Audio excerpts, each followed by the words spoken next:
Finally today, we're going to turn to the news far away, and our CBS News national security analyst Juan Zarate is here with his weekly roundup that we call Flashpoints. Juan, it's been a big week around the world, so let's jump right into it, starting with Monday's Israeli raid on that aid flotilla headed for Gaza.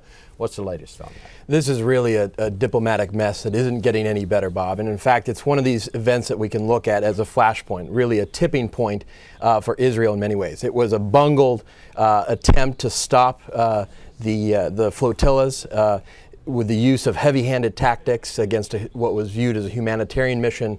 It succeeded in challenging the idea of a blockade, where Israel has had a blockade since 2007. The flotilla and the groups behind it really wanted to challenge it. What happens now? Well, what happens now is Israel is isolated, unfortunately, and I think they feel vulnerable and quite isolated, not only at the UN, where there's been a president's statement against them, but from traditional allies, in particular Turkey. And the rupture with Turkey here is really the strategic inflection point that I think is problematic for Israel. Turkey had always been a balancer, a ballast in the region for moderation.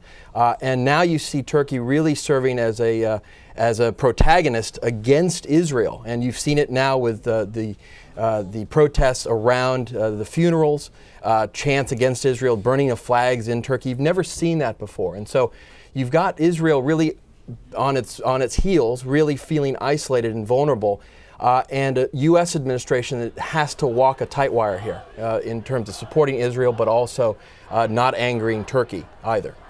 Next big subject to talk about this week, Russia, China, sanctions against Iran. Where does all that stand? Well, this is actually a pretty good week for Iran in many respects. The attention has floated to Israel, and you have Turkey, in essence, on the side of Iran in some ways, having negotiated an alternate deal with Brazil and also now focusing attention on Gaza.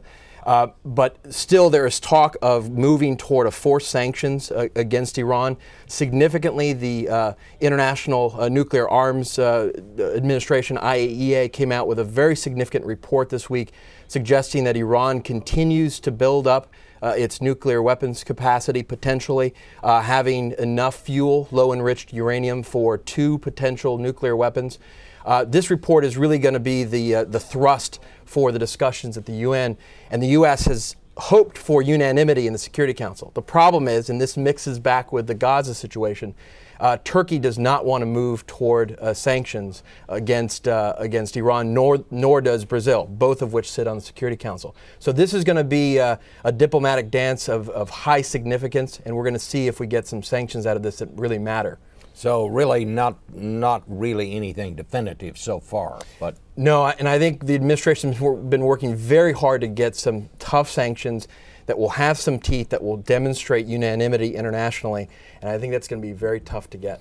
Another big international headline this week, Secretary of Defense Robert Gates went off on a trip to Asia and an international conference. I guess he's in Singapore right now. But the headline so far is word from China that no thanks, we're not inviting you to drop by while you're in the neighborhood. What's that all about? Yeah, he's the jilted Secretary of Defense, unfortunately. Beijing did not invite him to visit. This is something that Secretary Gates wanted to do. Secretary Clinton had talked about the follow-on visit from Secretary Gates.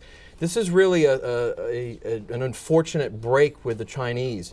And you see Secretary Gates, I think, getting frustrated. He came out with some rather public and striking comments saying that he thinks the Chinese military is undermining the relationship with the United States, a relationship that he thinks the political leadership in China wants.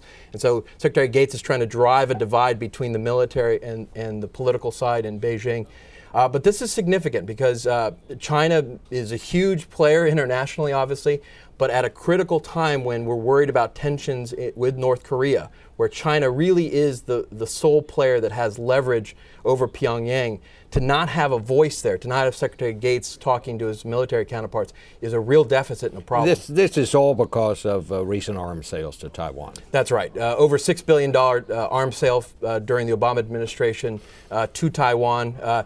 Not new in terms of U.S. policy, but the Chinese have reacted quite forcefully this time, and I think Secretary Gates has said it well. He said, you know, this is a relationship that matters for the long term, and we can't have these bumps in the road throw us off track, and especially when you've got issues like North Korea and Iran to contend with. And finally, the violence in Jamaica.